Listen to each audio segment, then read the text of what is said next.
Some roads are straight and narrow, some paths are high and steep, some ways are slow and heavy, some tracks are dark and deep.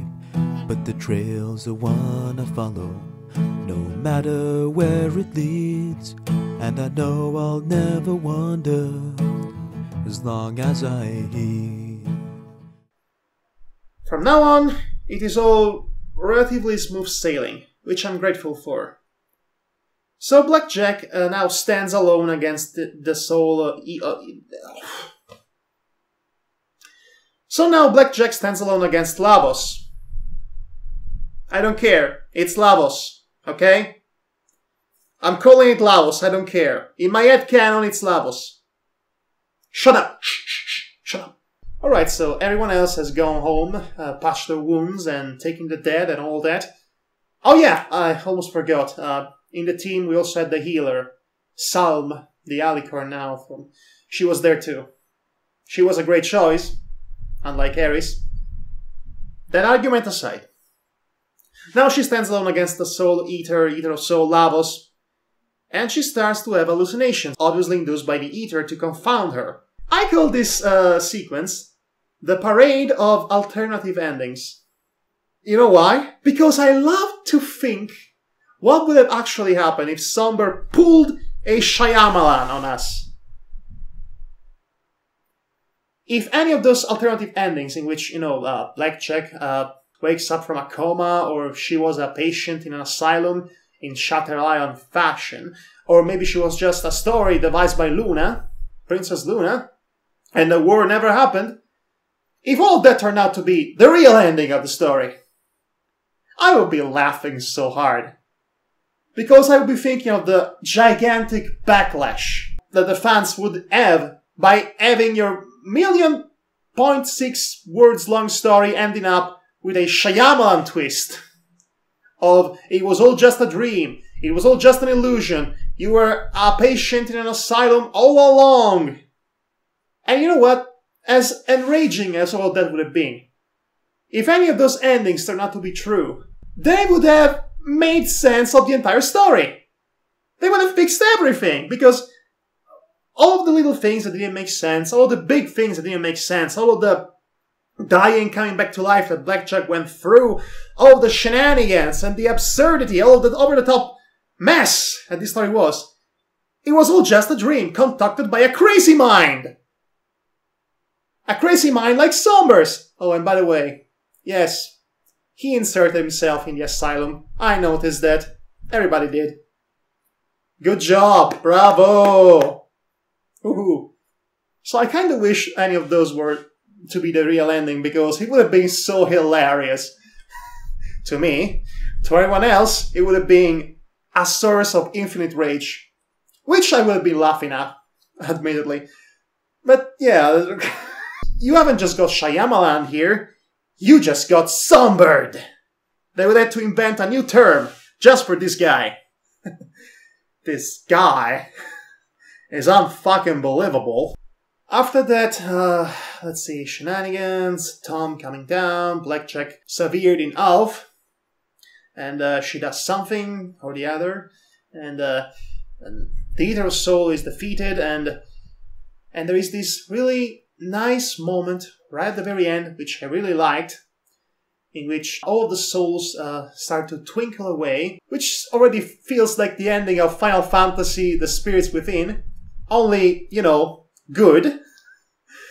And at some point, suddenly, the description switches from a first-person perspective to a third-person perspective, which subtly implies that Blackjack's own soul has left the broken body of the mare that she once was. And now the soul floating in the air is seeing the broken body on the ground as the energy goes to zero. That was a very good moment and a good way to end the story. And then there's the epilogue. I had nothing to say about the epilogue. It was a perfectly serviceable epilogue. It worked for the story, I mean. It tried to fix all the loose ends. I was surprised to learn that Whisper became the element of magic. And yet, I still don't know who the element of generosity is. Honestly, element of magic and generosity was the only two things I was disappointed not to find out at the end of the original Fallout Equestria, so I was looking forward to learn what these elements were going to be in Somber's mind. And yet, I still don't know who generosity is. That pisses me off. But it's not important. So that ending. Well, I can't say I'm angry about it. It's,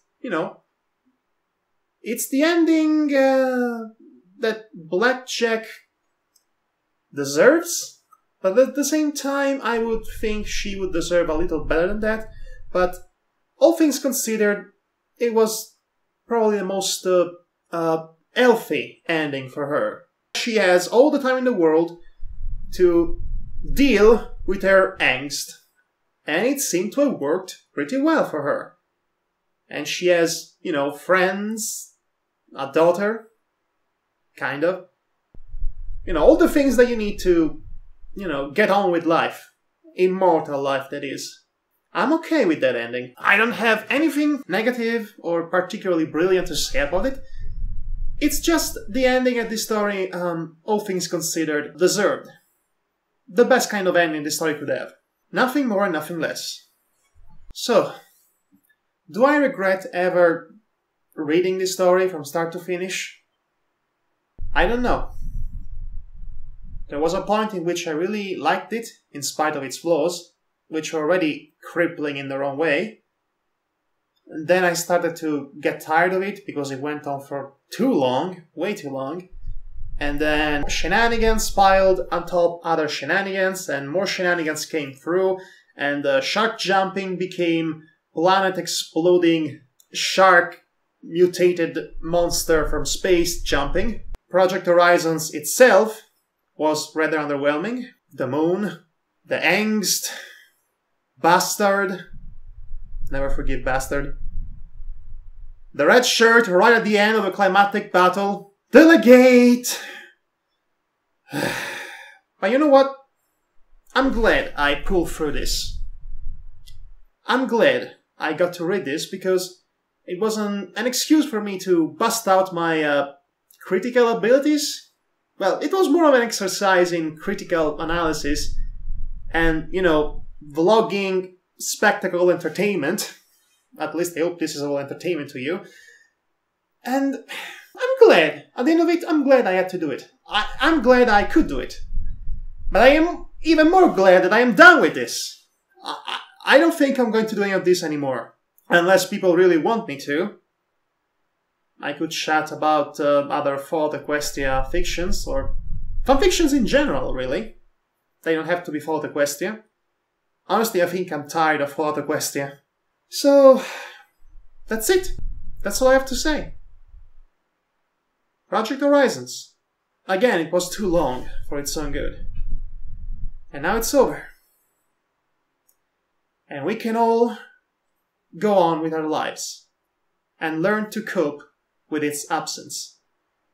Much like Blackjack herself had learned to cope with her guilt. I am Madhog Die Wastelander. Thank you all for joining me.